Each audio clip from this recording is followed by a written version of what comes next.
Passando agora aí para a gente finalizou o UFA, né? Terminamos a parte de origem da vida.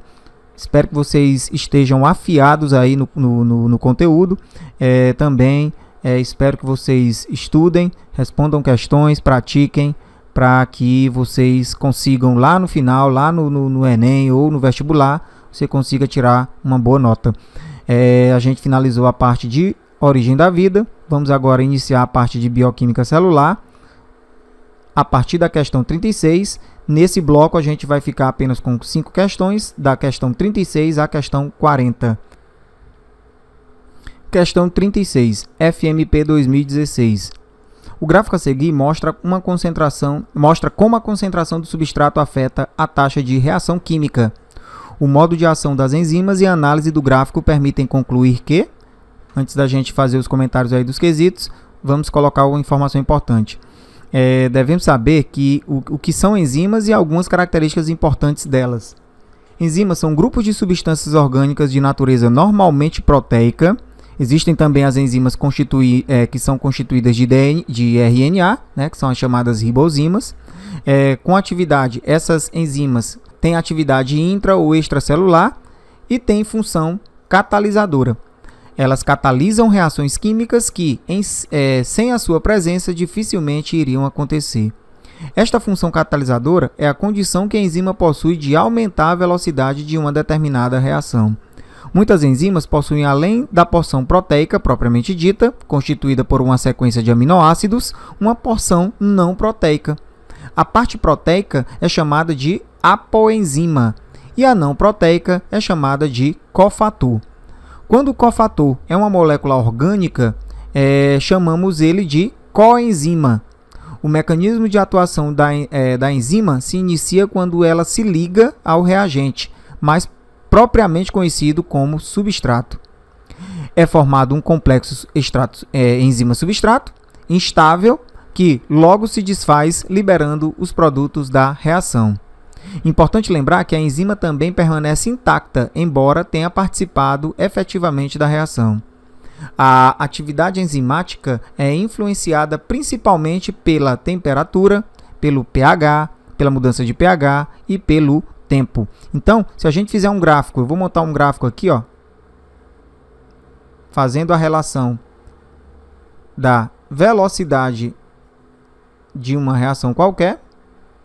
Todas as enzimas, elas atuam em um ambiente que seja favorável à sua atividade. No caso dessa enzima, ela vai ter nesse ponto, se você olhar um gráfico desse, quando a gente fala em enzima e a gente vê um gráfico como esse, fazendo a relação de velocidade de reação com o pH, você já tem que ficar atento que esse ponto máximo, o ponto mais alto aí do gráfico, seria o ponto em que a gente chama de pH ótimo. O que seria isso? Seria a condição em que essa enzima ela atua da forma mais efetiva, da melhor forma possível, em que ela está trabalhando, né, executando sua tarefa, sua atividade da melhor forma possível. Então, você pode ver que esse pH, ele vai, se ele for aumentando o seu nível, você vai ver que vai chegar em um ponto, que seria esse, né? A gente não colocou aqui os valores de pH, mas ele vai chegar a um ponto qualquer, porque vai depender também de qual enzima a gente está falando. Ele vai chegar num ponto em que, se você projetar esse ponto no gráfico, ele vai estar lá no pico desse gráfico. Então, nesse caso, seria o pH ótimo, ou seja, seria o momento, né, a condição em que essa enzima ela vai trabalhar da forma mais efetiva. Se houver um aumento no pH, sua velocidade de reação ela vai diminuir. Isso também é válido para temperaturas. Então, a velocidade de reação, ela também, de uma enzima qualquer, ela também depende da temperatura. Então, a velocidade de reação, temperatura. Essa enzima, ela, nesse ponto de temperatura, ela vai atuar da melhor forma possível. A gente chama isso de esse ponto de temperatura ótima, ou seja, nessa temperatura, essa enzima que a gente está analisando nesse gráfico, ela vai atuar da forma mais efetiva. Se a temperatura aumentar, né, como vocês podem ver, a atividade da enzima vai também diminuir. A velocidade de reação dela vai diminuir. Se essa temperatura ela baixar, também, né, essa enzima ela vai tender a sua velocidade de reação ela também vai diminuir. As enzimas elas atuam da seguinte forma também. Deixa eu apagar aqui porque a gente comenta melhor. As enzimas elas atuam, sempre vão atuar tendo como condição a ação em um substrato específico. Eu vou colocar aqui, por exemplo, isso aqui seria um substrato. Vou fazer o exemplo aqui da imagem, né? Então, a enzima ela tem a função de aumentar a velocidade de reação. Na realidade, eu não vou nem colocar assim, vou colocar o outro. Pronto. Eu posso dizer que essa imagem é porque ficou estranha, mas tudo bem. Pronto, tá aqui. Vamos dizer que isso aqui seria a enzima. A enzima ela sempre vai atuar em um substrato específico, ou seja, as substâncias que ela vai, no caso, degradar, fragmentar, né, ou se utilizar, ele é específico, tem uma forma específica para que a enzima atue. Então, a gente pode dizer que a substância em que a enzima atua, a gente chama essa substância de substrato. E esse substrato, em geral, ele vai sofrer uma reação na presença de enzima. Então, se esse substrato ele tocar essa enzima, aqui é a imagem, aqui é o substrato, já conectado à enzima. O que vai acontecer com esse substrato? Nesse caso, aqui, né? Continuando aqui, esse substrato ele vai sofrer uma quebra, uma degradação. Um pedaço vai para um lado e o outro pedaço vai para o outro. Então, a gente pode dizer, e a enzima ela se mantém, ó, porque ela pode ser utilizada em uma outra reação. Então, as enzimas têm como característica principal aumentar a velocidade de reação, aumentar a velocidade de reação. Além disso, as enzimas elas possuem o que? Atuam em um substrato específico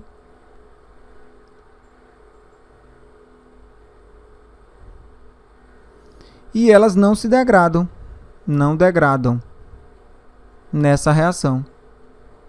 Por quê? Porque elas podem ser utilizadas em um outro processo, né?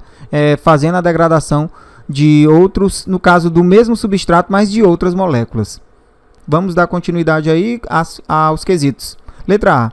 Todas as moléculas de enzimas estão unidas às moléculas de substrato quando a reação catalisada atinge a taxa máxima. Esse quesito aí ele é verdadeiro. A velocidade de reação das enzimas, a velocidade da reação enzimática se estabiliza quando todas as moléculas de enzima estão unidas ao substrato. Então você pode ver isso. Eu vou apagar esse negócio aqui, essa imagem, para a gente visualizar melhor. Você pode ver que a taxa de reação ela vai se estabilizar em um determinado momento, ó. E aí essa reação ela vai se manter depois desse momento em que a concentração de substrato, né, chega ao seu limite. Então, todas as moléculas de enzimas estão unidas às moléculas de substrato quando a reação catalisada atinge a taxa máxima. Então, realmente, esse quesito ele é verdadeiro. Letra B. Com a mesma concentração de substrato, a taxa de reação com enzimas é menor que a taxa de reação sem enzimas. Incorreto. Esse quesito ele é verdadeiro, a letra A, e a letra B ele é falso.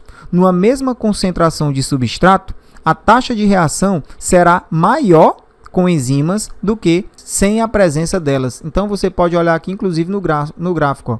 Olha a concentração de substrato aqui, é o mesmo, né? Eu só estou projetando aqui essa informação para os gráficos. O que a gente percebeu aqui? Que a taxa de reação na presença de enzimas, ela é maior do que a taxa de reação sem as enzimas. Então, esse quesito ele é falso, porque ele está falando aí o contrário.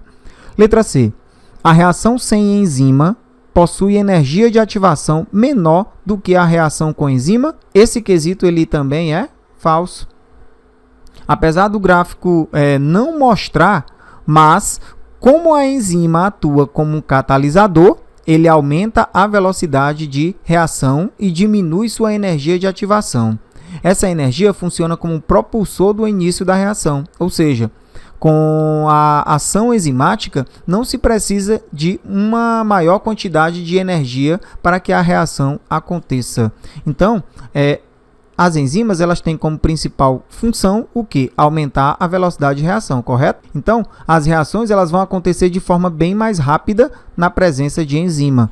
Porém, essas enzimas elas também têm uma função, uma condição, uma característica importante. Elas diminuem a energia de ativação. O que é isso, professor? Bom, essa energia de ativação seria a energia propulsora, a energia necessária para que as moléculas elas se quebrem, né? Elas sofram reação. Então, sem as enzimas atuando, essa energia, a célula ou a estrutura, ela vai gastar mais energia, né, para fazer um processo como esse.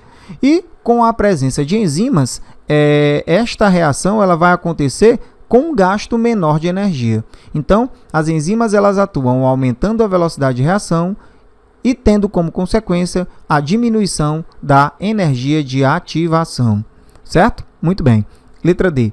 O aumento da taxa de reação com enzima é inversamente proporcional ao aumento da concentração do substrato. Esse quesito ele também é incorreto. Por que ele é incorreto? Pela análise do gráfico, pode-se observar que, com o aumento do substrato, aumenta-se a taxa de reação até um determinado limite, onde ela se manterá constante.